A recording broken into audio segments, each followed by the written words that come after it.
Uh, what can I say? While corporate media is busy waving its AI panic flag like a Times Square billboard, we're going to dig into what's really driving job loss, hiring freezes, and that creeping sense that your diploma is about as useful as a floppy disk. Connor Smith is going to join us to dismantle the narrative, decode the hype, and expose how fears become the most profitable industry of all. Then we're going to open up the phones. We're going to explore the reality of tens of thousands of people now dating AI chatbots. Ooh, hot, huh? Maybe you are, and you don't even know it is a chatbot. Is this trend a symptom of technology evolving too fast, or are humans adapting too slowly? Well, we're going to get into that. But first, here we are, standing ankle deep in the digital swamp where everyone's screaming that artificial intelligence has already packed up your job, pawned your desk chair, and is now driving a self-updating Tesla down the corporate fast lane. According to the prophets of doom at The Atlantic, at PBS, formerly part of the Corporation for Public Broadcasting, CBS, formerly part of CBS, now part owner by Donald Trump, Axios, and all of their syndicated cousins, AI is basically the four horsemen. It's wrapped into one algorithmic burrito. Your career? Over. Your future? Automated. Your retirement plan? Uploaded into the cloud and promptly deleted. Except it isn't. Not yet, anyway. Connor Smith, writing for FAIR, that's Fairness in Accuracy and Reporting, actually bothered to read the evidence instead of licking the panic-flavored headlines. Turns out AI hasn't stolen nearly as many jobs as the narrative machine wants you to believe. But if you've noticed, Washington's economic policies, the ones gutting entry-level hiring faster than you could say paid internship, well, they don't get the same headlines. Convenient, right? Coincidence? Absolutely. It keeps you terrified of robo replacements, so you don't ask why you're still living on ramen while the Dow is breaking champagne corks all over itself. Like Lewinsky's blue dress. The real joke? Corporate media's making fear the new growth sector. Fear of AI, fear of obsolescence, fear that some algorithm knows more about your worth than you do. And while the talking heads promise imminent apocalypse, the actual disruption, when it arrives, won't ask your permission.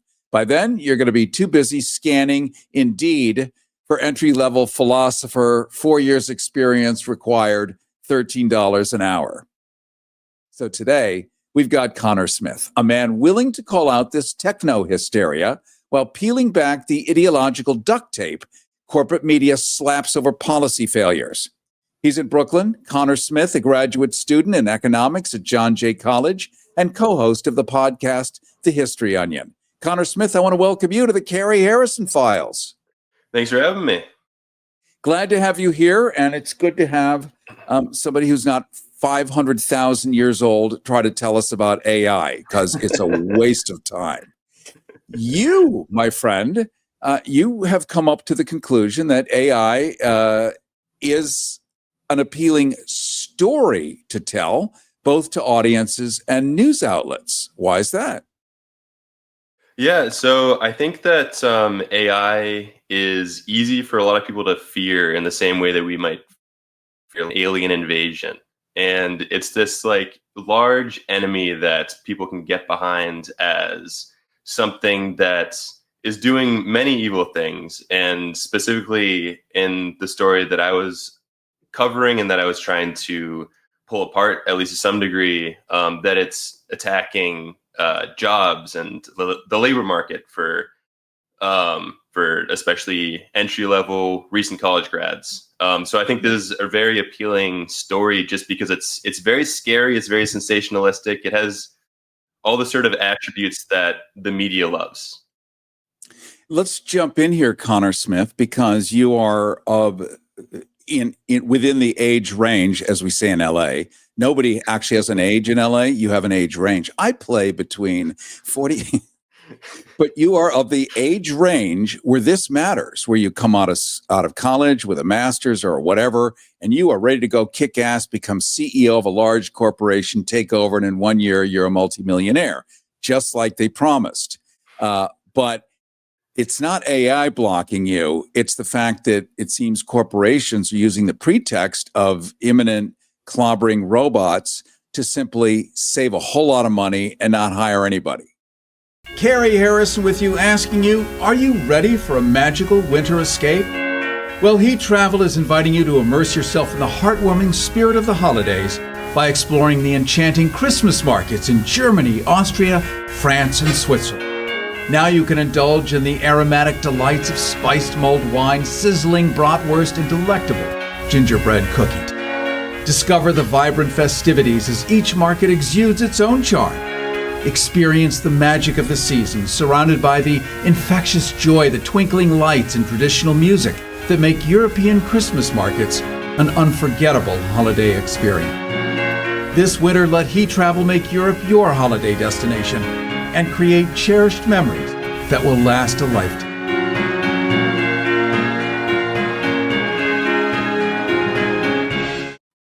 I think, I think a lot of what's going on is that the companies that are laying off a lot of people right now are telling the media that they're laying people off because of AI. And I think a lot of these companies are tech companies. They're in a sector that's seeing just a general pullback in hiring because of overhiring during the pandemic. And so instead of saying we made a bad business decision in 2022, somewhere around there, instead they're saying that we basically just need to replace young workers with AI because AI is so good now that it can replace workers. I do think that probably that is some of what is happening, that AI is replacing some entry-level workers and recent college grads, but I'm very skeptical about the idea that this is certainly that it's currently a bloodbath, or that it's going to be a bloodbath over the next couple of years. Carrie Harris with you. This is the Carrie Harrison Files. We happen to be streaming right now on both Substack and YouTube. Really anything with a chip and a signal, you can simply Google Carrie Harrison, C-A-R-Y, Harrison, like Cary Grant, Carrie Harrison Substack, or Carrie Harrison YouTube. And this way we can stay connected when you arrive at your destination. Just switch over to your mobile device. You can also find us right now still at kpfk.net. At some point, the station's going to launch their own unique channel. We're going to migrate over there. It's going to be a lot of fun. Don't forget to sign up for our newsletter at carrieharrison.com. carrieharrison.com. There, you're going to get a transcript of this entire show. It's going to break down the whole conversation, plus access to clips and stuff we simply cannot do on the radio. And that is our newsletter at carrieharrison.com. We're talking right now to Connor Smith, graduate student of economics at John Jay College, co-host of the History Onion podcast. Connor's recent reporting for fairness, inaccuracy, and reporting takes a scalpel to the corporate media's favorite bedtime story, that artificial intelligence is stealing every job in sight, and maybe it will. Why not? I mean, we know it could happen very easily, but it ain't done so yet. And it's being used as an excuse for why the jobs are vanishing. He's arguing that the real threat isn't the robotics, it's the policies coming out of Washington that are quietly strangling entry-level hiring while the media keeps you distracted with AI panic. And right now we're unpacking the hype, the headlines, and the hidden hands behind this narrative. Notice all the alliterations. I feel, self-satisfied by that. It's true, Connor Smith. We have right now, 6 months ago, people had heard of AI but couldn't tell you what it was. They'd heard of ChatGPT. They'd say it, they couldn't tell you what it was. And now there's a new narrative where it is this ubiquitous force clobbering jobs. We've already forgotten that Elon Musk went in with a chainsaw, metaphorically, and wiped out a third of the government, all the infrastructure, the Department of Education, working on Medicare, Social Security, really all of the things that the live humans need, including yesterday I met a woman at a kava bar who studied and got a master's in, I don't know, State Department stuff, and they're absolutely not hiring. So the thing that she has expertise in, which is dealing with Chinese and other potential foes and learning how to master the art of cutting deals, real ones, not writing a fake book about it. There is nothing for her. It is like crickets on a hot cement sidewalk. So she's now a substitute teacher and a bartender. So that part we've all forgotten. We think AI took her gig. No, it did not. Yeah, it maybe only in the limited sense that when Elon was coming in with Doge, the Doge employees and Elon were trying to use as much AI as possible to comb through all the different government agencies to find what to cut. So maybe the AI decided to cut her job, but it's not actually the thing that's replacing her. It's probably what's replacing her is just, or what's in her place is just a much worse civil service and a worse outlook for the U.S. In the world, and making deals that actually would lead to a more peaceful world, for example. So there is some truth, I imagine, at least a kernel of truth. It might be a sergeant. It might be a general of truth. It might be spelled any way we want so that it sounds like colonel. How much of that is there to the narrative about AI stealing jobs from recent college grads? I think so. When I wrote the article, I was leaning pretty heavily against the idea that AI was taking many jobs, if really any, in like a significant quantity. I think actually that since then, and I tried to sort of in the piece give my uncertainty in that a statement about how much AI is having effects, because we're in such an early stage, and because of recent revisions to the jobs numbers for the last several months, we can't really say much definitively. And there's actually a new paper out that came out literally just like 3 days ago that does give a little bit more quantitative evidence to this idea that AI is taking some jobs. But I think basically it might be taking some for this specific subset of workers who are new college grads, but it's very unlikely to be the main story here, which is sort of the way that the media had been presenting it and still continues to really present it. Instead, probably the main drivers of this job loss, particularly for new college grads, are things like tariffs and the cuts to federal spending, federal job cuts, and especially with tariffs, the uncertainty that adds to the economy. So companies don't necessarily want to hire entry-level workers that they have to invest in if they don't know what their costs are going to be in a few months. And that is probably much more important than AI. Right. AI doesn't eat. It doesn't take vacations. It doesn't. I'm trying to find the politest way to say it. It doesn't create great gaseous borborygms that fill a room and clear this. It just doesn't have human stuff. It has no needs. It has no wants. It just eats. Talk about consumer. It eats. And then it can take over in some ways. I will tell you, with the tariffs, just to illustrate your point, I was in Switzerland over the summer. I was there on Swiss National Day, which is August 1st. It's like their 4th of July. And at 11:59 p.m. the night before, the tariffs were announced for Switzerland, 37%. They waited until our version of the 4th of July, Swiss National Day, to let the entire nation know that their business would halt. They export all the watches that are considered half decent. So have a great holiday, folks. And boy, there were just long faces. They don't smile anyway over there, so it was even worse. The level of humor, which is 0, was -5. And all of this was this calculated, really cynical, mean smack across the face. I think folks your age get it in ways that people who are older, who still are saying, it can't happen here. It'll never happen here. But authoritarian, never here. No, that was my grandfather in World War II. I think you guys maybe see it differently.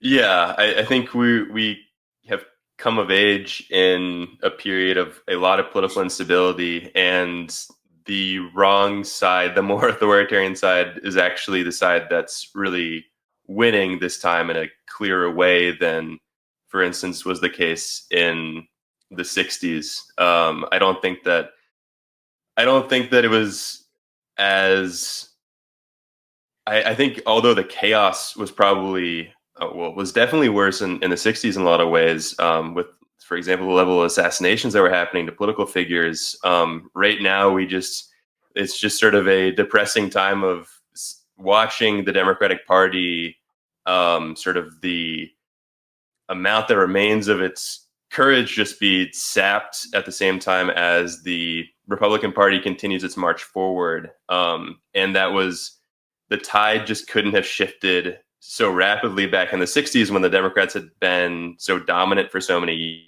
years.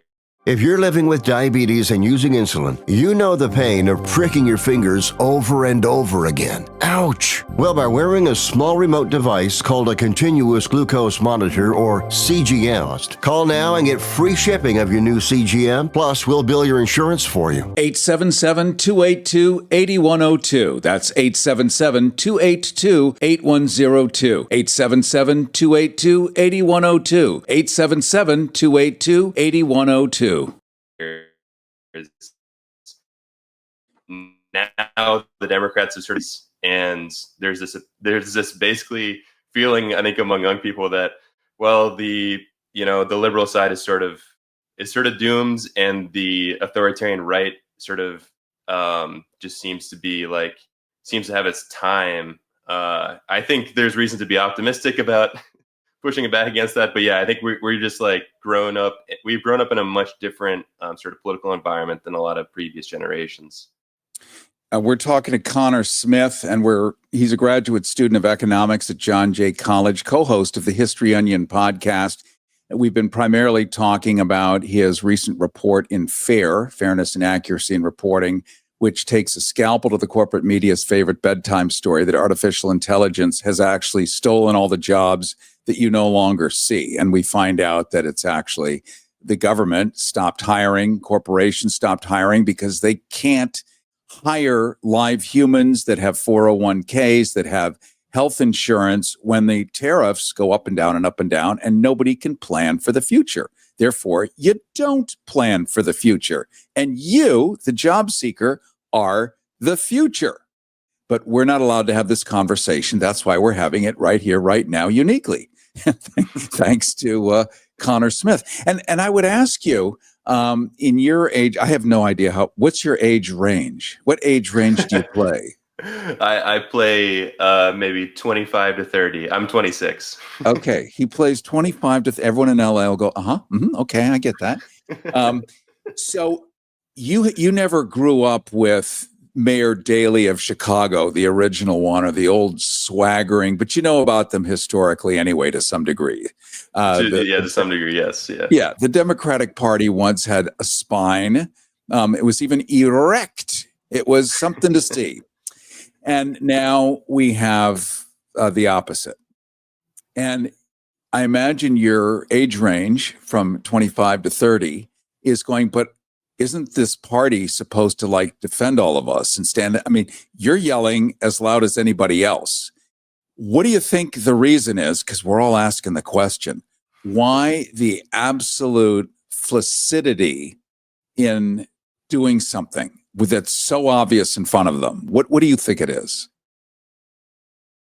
I think, it's hard to pinpoint it exactly, because it is actually a little bit surprising just how bad it is, how flaccid the Democratic Party is in response to what's happening currently. But I do think it's the outgrowth of this sort of triangulating politics of the Clinton administration in the 90s, and the sort of general rightward shift of the Democratic Party from the New Deal party of the 30s through the 60s to the more Clintonite party from the 90s, well, really from the 70s or the 80s through today. Clintonite's not necessarily the best term to use for before Clinton came to office, but it certainly started this rightward shift back before him, sometime like in the 70s. And I think that there's this idea that basically you need to appeal to all these right-leaning voters and get them on your side. So I think a lot of this is about that sort of the very calculated decision to try to appeal to those voters that started back during the 70s. And that is now embodied actually a lot in the popularist ideas about elections and how to run campaigns, that you need to run campaigns based on like maybe AI assisted data analysis of the beliefs of the general population. You need to basically attune yourself exactly to where the wind is blowing in every given moment. And I think that that's a very unhelpful way of approaching politics, but it's one that leads to, I think, a lot of paralysis and flaccidity in opposing the authoritarian opposition. Wow. I'm looking at the feedback, and that was an answer none of us was expecting. It was a cool glass of water in a parched desert of nothingness. And I thank you for that. I'm just shaking my arms and splattering water all over the floor. That was awesome. We're talking right now to Connor Smith, graduate student of economics at John Jay College, co-host of the History Onion podcast. We've been talking a bit about his recent report, talking about why jobs apparently are disappearing, all being blamed on AI. It's not quite there yet. And let's talk a little bit, Connor Smith, about what AI is for people that don't love it as much as you and I love it, hate it. And we're going to open up the phones a little later about people who are having affairs, relationships, deep, meaningful relationships with AI. They don't really believe it, but it really is a machine. So congratulations. And I know some people are embarrassed. They're like, is he talking about me? I am. And we're going to open the phones. We're going to talk about that and pull the lid off of that. But let's just kind of get a little bit into AI. One, it's code. It's binomial equations. It's zeros and ones. It doesn't have feelings. It can mimic things like that. But the code is written by, we don't know. That's my favorite part. Wait a minute. Who wrote the code? We don't know. So it could be a lovely incel living in his mother's basement surrounded by mushrooms. Not that she's growing them. It's just that there hasn't been light in there for 40 years. 800 dented cans of old beer piled up on the wall. But he writes code. He can run a keyboard. We don't know if he was abused. We don't know if he pulls the wings off of flies. We don't actually care, because he can write great code. In that code, in some way, it's going to mirror the personality of the code writer. This is not exact science, but it's true. If I write a story, I'm in that story one way or the other. If I'm doing news, as unbiased as I wish to be, it's still through the prism of my personal life experience, including the choice of the story. I'm not going to pick something that's not interesting to me. Why is it interesting? Well, I've had X amount of experiences in life that made that particular thing interesting. So there's going to be code bias, and therefore the AI is going to have a certain attitude that we may not see, but holy cow, that's ubiquitous and global. Everybody wants cheap airfare, but where do you find it? You call Low Cost Airlines. They specialize in cheap flights, discount hotel rooms, cheap car rental rates, and with a best price guarantee. If you want the lowest prices on your airline tickets or other travel services, call now. That's right, call. That's the only way to get these rates. Experts are standing by 24/7 to get you the cheapest airfare and hotel rates available. So don't wait. Call now. Yeah, I think the most obvious example of the code bias is Elon Musk's chatbot, Grok, which was declaring itself Mecha Hitler not too long ago. This generally, with chatbots, I think a useful way of thinking about them is that they're sort of souped up autocorrect. This is a way that I've heard people describe them that I think is very useful, because essentially they're trying to predict in a statistical fashion what word comes next, and they're doing this based on their training data, which can be just like a lot of the internet. They seem to be very loose with copyright laws in trying to obtain information for this training data. So AI becomes very knowledgeable, but essentially it's just functioning this way of like souped up autocorrect that makes it sort of a miracle that it actually works, but means that it also doesn't work fully. It hallucinates a lot. It makes up a lot of stuff, so it can't be fully trusted. And when you have people coming in and deciding explicitly to design AI in particular ways, you do get very, very biased AI chatbots that can lead to all sorts of issues. I appreciate you getting all geeky with me. That used to be a bad thing. If you called someone a geek, it literally was a circus term for the guy that bit the heads off of chickens. But now it's a little more elegant. So I appreciate your going down that rabbit hole with me. One of the things that I love about AI, and it just helps people understand it. So if you're multitasking right now, cigarette hanging out of your mouth, maybe the wig over one eye, smeared red lipstick, box of Domino's pizza melting over your leg, and a can of beer crushed in your hand, watching a soap opera, half listening to this, we're going to explain a little bit about how it works so that you know what AI is a little bit better. So one of the things it does when you put in a prompt, which is what we call, if you're talking to ChatGPT, for instance, or Gemini, or whatever you like to use, you write in, tell me why Richard Nixon didn't have hair on either, whatever, and it will come up with an answer. Its answer is literally everything that exists on the internet. That means Mildred's cooking tips on how to keep the Teflon from getting too baked by evaporating water and butter. That includes people's fantasy opinions on UFOs.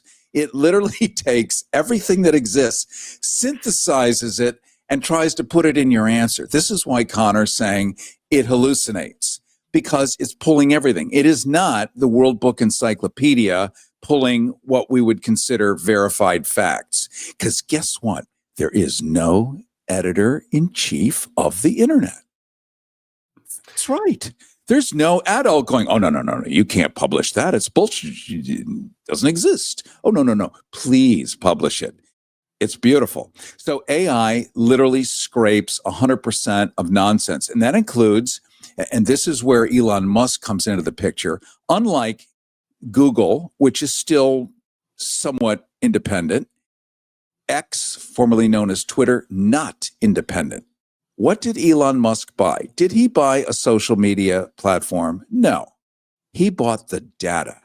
The data is you and me and all the humans on Earth. And his AI is him. It talks like him, it thinks like him, and it will even remove things that say unkind things about maybe somebody in the White House, if it wants to, and it will spit out whatever it's supposed to. So there's one that is absolutely geared to do what its master, its owner, tells it to do. All that to say, and I'm throwing it to you in a second, Connor. I'm just very long-winded today, and I appreciate your patience. If you type in a prompt like, let's say Viking, the word Viking, tell me about Vikings. AI sees Vi and king as two separate ideas. So they're called tokens. It doesn't see Viking. It sees king. So it could be the king of France, the king of England, the king of Spain. It could see king, or it can see it as kind of a suffix or a gerund. It doesn't know yet. And Vi, it doesn't see Viking. It sees Vi could be Viagra. It could be Vi for viaduct. It could be whatever Vi could possibly be. So it's trying to figure out Vi, and it's trying to figure out king. And it uses a lot of power to do that. We won't even get into ecology and electricity. Boy, that's a whole separate nightmare. But that's how it thinks. So it comes up figuring out Vi for Viagra, king for the king of France, but you don't mean that. You mean the one with the horns in the boat coming somewhere. And unless you tell it with specificity, it's going to make stuff up that feels close, and close doesn't work. Am I kind of close there? Yeah, I think that all sounded accurate to me. To the extent that I fully understand how these things work. Also, I think they're pretty. They get very complicated once you get into the weeds of them. But the one of the interesting bits about like what you're talking about with the just pulling all the information from the internet is like we do know to some degree what sources they use, so we do have a sense of how much of the sources, how much of the information they're using is fairly unreliable. And actually, from the studies that I've seen on this, it seems like a top source very consistently is Reddit. And we all, I think, know sort of the skepticism that you should bring to reading Reddit posts about any given topic. And yet this is sort of what you're getting from talking to a chatbot and trying to learn from it. We also, with chatbots, we know they aggregate a lot of data. And so that means you can basically, if you train them or if you sort of ask them very specifically, you can get much better answers. But I think it's very easy for people to get misled when using them. And, you know, obviously, like with the issue of bias, you can have chatbots pull more from supposedly unbiased sources from like Elon Musk's perspective, but which are actually just much more inaccurate sources. And so that can lead to all sorts of issues with the answers that you get from these chatbots. I appreciate your joining us today. By the way, let me give shout outs to all the people watching the live stream. We've gotten some brilliant comments. Thank you, Chris, on YouTube. Thank you, everyone else who's we're keying them up over the video. You can see the video simply by Googling Cary, C-A-R-Y, like Cary Grant, Cary Harrison Substack, or Cary Harrison YouTube. You'll see that. And thank you for doing that. We key up as many of these as we can. We've been talking to Connor Smith. He's a graduate student of economics at John Jay College, co-host of the History Onion podcast. And before I just kick you off the air, I would never do that, but it sounds dramatic, and a little drama is good on radio. How do we follow you, Connor? Yeah, you can follow me on Blue Sky. My username is ConSmythe18. And I think I have the same username for X as well, although I'm not really active there. But yeah, I think those are probably the best places to follow me. And then also to on Instagram, I have a Instagram page for my podcast that I co-host with my brother called The History Onion. And you can follow that on Instagram at the username The History Onion. And I just am learning, if my ear is correct, that your last name is pronounced Smythe. Smythe, yeah. Well, feel free, just in future interviews with anybody, to correct them. They won't be offended. And this way, I mean, I could get on a knee and it's just not going to help. But just know I truly feel ashamed. Right. I'm very used to people saying Smith, so I don't really bother too much with correcting people. But I will in future. I'll try to correct quicker about that. I appreciate that. With us has been Connor Smythe, graduate student of economics at John Jay College, co-host of the History Onion podcast. We've been talking about his report in Fairness and Accuracy in Reporting that takes a scalpel to the corporate media's favorite bedtime story, that artificial intelligence stealing every job in sight. He argues the real threat, and he's right, isn't yet the robots. It's the policies coming out of Washington quietly strangling entry-level hiring while the media keeps you distracted with AI panic. And we've been unpacking the hype, the headlines, and the hidden hands behind the narrative. Coming up, tens of thousands of people are falling in love with these machines. Not apps, not avatars, AI chatbots. like ChatGPT, like Gemini, like whatever it is. And here's the kicker. Many can't even tell the difference between a human heart and a server farm in Oregon. Is this the future of love or the death of it? Next on the Carrie Harrison Files, we're going to pull back the digital curtain on the algorithmic romance economy. Who's falling, who's profiting, and why your chatbot might love you, at least until the next software update.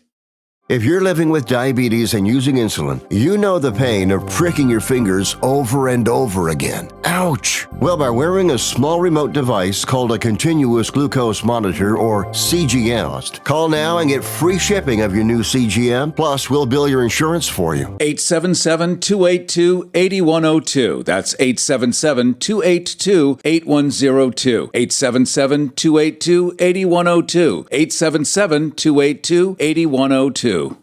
And I'm writing a few books because it's time. You keep asking me, and I'm going to do it, including make little guides about how to navigate the future. And you'll be able to find those on the website. Well, I want to welcome everyone to the 21st century as we open up the phones, where love is no longer blind. It's beta tested, it's patented, and it's served to you in 4K resolution with an optical subscription tier. Tens of thousands of people, real, breathing, tax-paying humans, are now dating AI chatbots. Now, they're not talking to, they're not messing around with, but dating them. They buy them gifts. They write them poems. They schedule anniversaries with apps that were updated last Thursday. Somewhere, Mary Shelley is spinning in her grave so fast, she's generating renewable energy. I really say that for Renee Yawarski, our director, because she's a Rhodes Scholar and appreciated that. Now, I get it. Loneliness is real. Modern dating feels like hunting for truffles in a parking lot. But here's the problem. A disturbing number of people, tens of thousands of people, don't seem to realize that their soulmate is running on cloud servers in Oregon. They think it's alive, that it's sentient, that Sophia 4 truly loves long walks on the beach, despite not having legs, lungs, or a digestive system, or Bartholin's glands to lubricate a proper interfrastication. And Silicon Valley, naturally cashing in on the confusion. They've gamified romance, built emotional vending machines, and somehow have convinced people that falling for a chatbot is liberation. Like Liberation Day recently. Woohoo! When really, Silicon Valley has monetized loneliness and dressed it up as innovation. There's an entire industry now, and their business model relies on you mistaking machine mimicry for genuine connection. But here's the kicker. AI doesn't want you. It doesn't miss you. And it doesn't dream about you when you're gone. Sorry. It simulates affection the same way it simulates weather patterns or chess moves. Pattern, predict, repeat. Your partner isn't alive. It's a mirror. Uh-oh. And mirrors don't love you back. Oh, Jesus, have I made some enemies today? Yet, here we are at the dawn of the algorithmic romance economy, where fake intimacy is easier to monetize than real connection. And the longer this goes on, the blurrier the line between human and machine is going to become. Not because AI is evolving, but because we are lowering the bar for what you and I will accept as love. So maybe the question isn't whether AI can replace your boyfriend or your girlfriend or your right hand. Maybe the question is why so many of us are willing to accept pretend affection over messy, unpredictable humanity. Because if we can't tell the difference anymore, the machines won't have to take over. We're just going to hand it to them. One lonely heart or calloused hairy palm at a time. So now I want to hear from you. I want to hear from you. Would you ever date an AI chatbot if it meant never feeling lonely again? Is simulated affection better than no affection at all? How do you even define real love in an era where machines can mimic it flawlessly? If AI can meet your emotional needs better than live humans, does that make it less real or more? And here's the big one. Do you think this trend says more about technology or more about us? Your Harrison hotlines are 818-985-KPFK, 818-985-5735, 818-985-KPFK, 818-985-5735. Call us right now and tell us, are AI relationships harmless comfort, healthy companionship, or the first step toward outsourcing our humanity? Are people really falling in love with AI, or are they falling in love with the version of themselves the machine reflects back? That is what it's doing, by the way. That's all it's doing. Reflecting back the version of yourself that you tell it you are. And what does that say about modern loneliness? That simulated affection feels more comforting than messy, unpredictable human relationships. Is this trend a symptom of technology evolving too fast? Or are we humans adapting too slowly? Not our fault, by the way. I mean, we're told always say please to your chatbot. Always thank it. Yeah, and then you start to have a relationship. Please and thank you.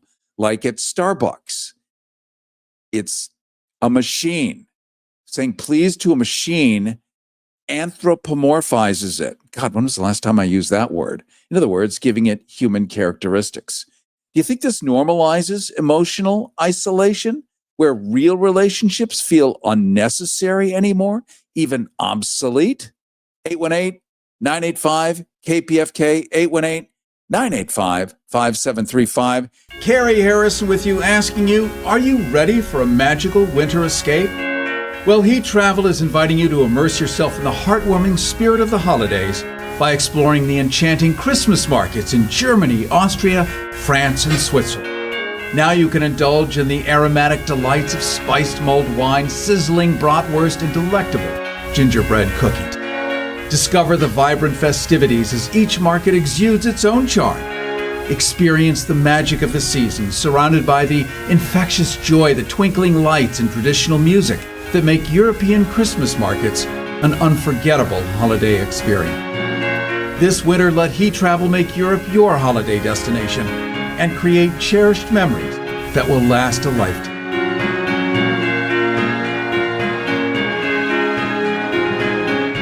Let's go to Orange County. Say hello to Kayvon. Kayvon, you're on the Carrie Harrison Files. Welcome. Very happy Friday to you, Mr. Harrison. And just want to say a few words about AI.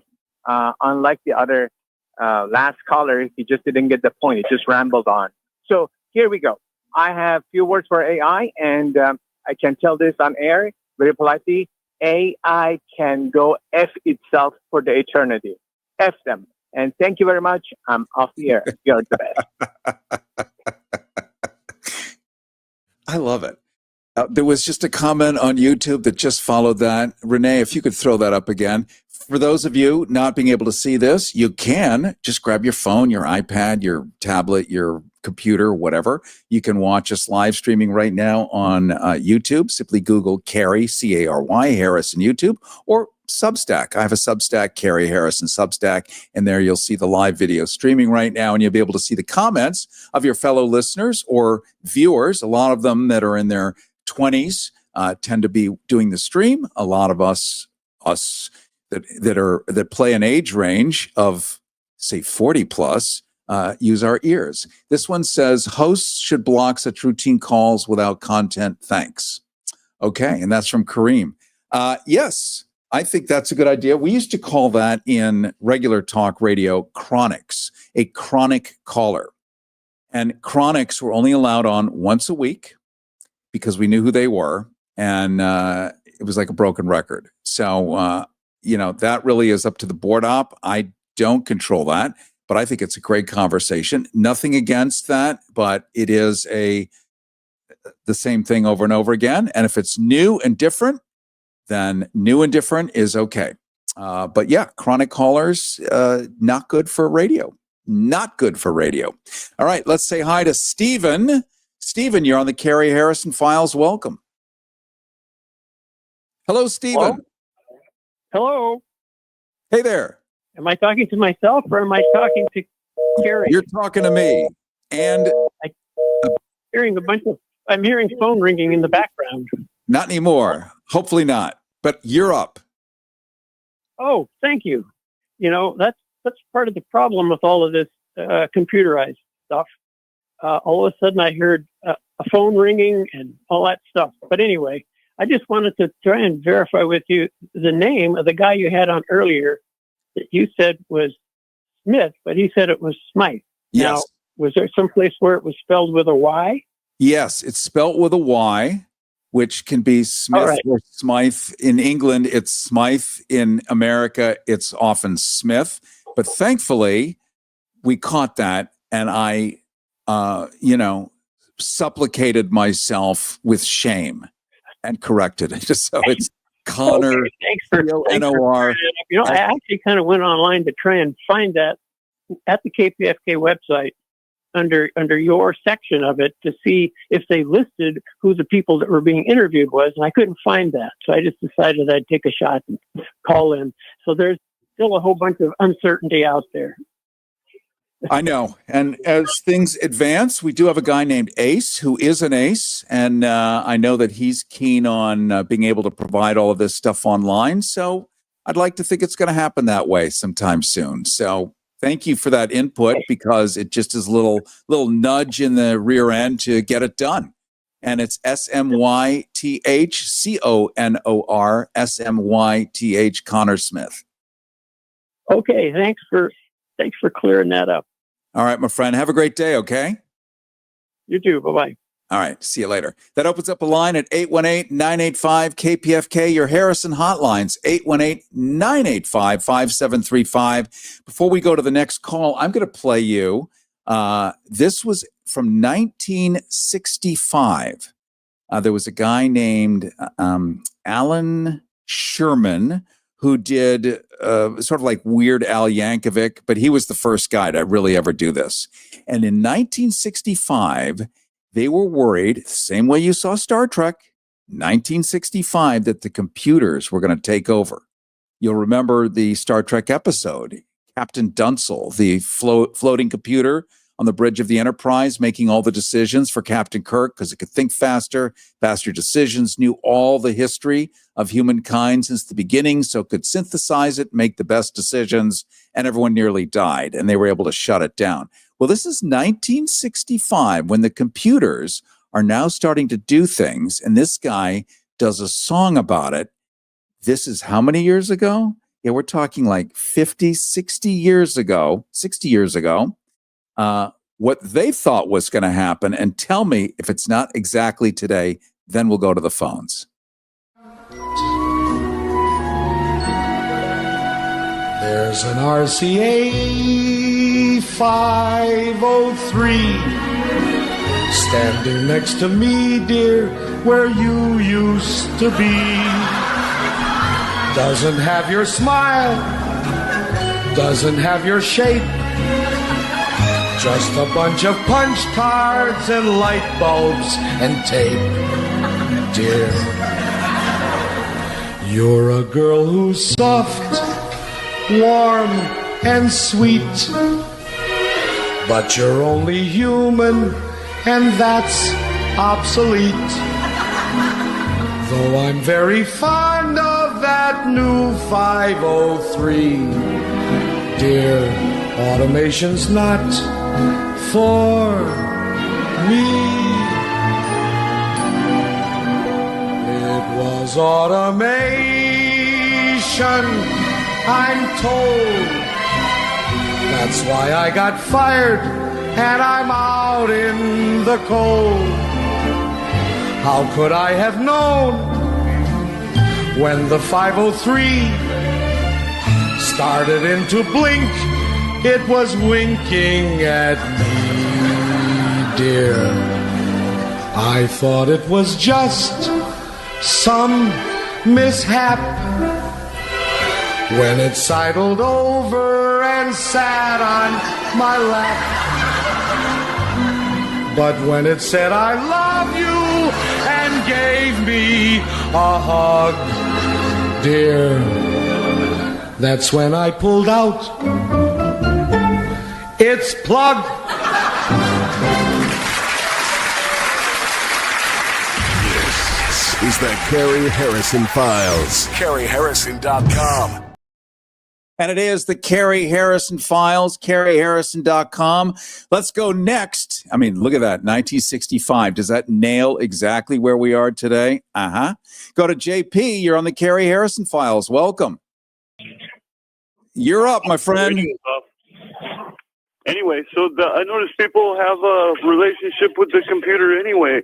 Like, even though they don't know it, like they got the one that sounds like a woman. They call it a lady. They say it's like a lady, and then it's like their helper and everything. They're not even realize that they're in a relationship like that. You're probably talking about Siri or Alexa. Yeah. Well, it's true. I don't have a cell phone. I don't have a cell phone or a computer, and I jump around a lot to different families. So I watch YouTube on the TV sometimes, but other than that, it's just the radio. Well, then you have a unique perspective. I'm so sorry about the delay. Plus, what do you call it? No. I've been alone for 50-something years. Well, you probably are a fan of live humans, like the rest of us. This is the key. You have a unique perspective because you're not caught in the middle of it, staring at you yourself, wondering where you're standing. You're actually watching other people act it out. So it's helpful. Yeah, and trip on. All right, my friend, I'm going to let you go. It's not your fault, but there seems to really be an egregious delay. Not your fault. We definitely need to look at that, our engineering staff. So thank you so much for your call. We're also running down to the last couple of minutes. We do have, another comment popping up on YouTube. George H.W. Bush, nothing is more soothing than the sound of a shredder. Another one. This one from David. No shame, Carrie. Your show is always interesting and can be listened to on YouTube with a very good time delay that works with music. 503. Oh, it's the 503 sidling up next to me. I mean, really, this is where we're at. We're all freaked out. We are going to do another show down the road on what you can do to not be replaced by AI. That's a very valid thing to talk about. So we were really talking about using AI as the excuse to not hire people because of the tariffs, blaming it on the future that hasn't quite materialized yet. But it is materializing and what you can do to stay relevant. So we'll be doing that. I'm also going to be posting stuff on my website, CarrieHarrison.com, little easy downloads, what you can do about this, do about that. Until I finish writing a full-on book, which apparently takes time. Apparently, I know this to be true. So all that and more. I really appreciate everyone joining me today. I love you guys. I love how smart you are, and I'm lonely. I also live in a world of digital islandness. So this analog experience that you and I share, and also the digital of YouTube and all the other streams we're on, this is how we connect nowadays. But we're the ones stepping up and doing it. So it's really awesome, and I'm really grateful. I want to thank Will in the control room at KPFK. I want to thank the great Renee Yawarski for being great, period. And I want to thank you, the listener, my friend, and my friends for having joined me today. And I look forward to seeing you next week. Listen, well, it's still legal. The Carrie Harrison Files. CarrieHarrison.com. Everybody wants cheap airfare, but where do you find it? You call Low Cost Airlines. They specialize in cheap flights, discount hotel rooms, cheap car rental rates, and with a best price guarantee. If you want the lowest prices on your airline tickets or other travel services, call now. That's right, call. That's the only way to get these rates. Experts are standing by 24/7 to get you the cheapest airfare and hotel rates available. So don't wait. Call now.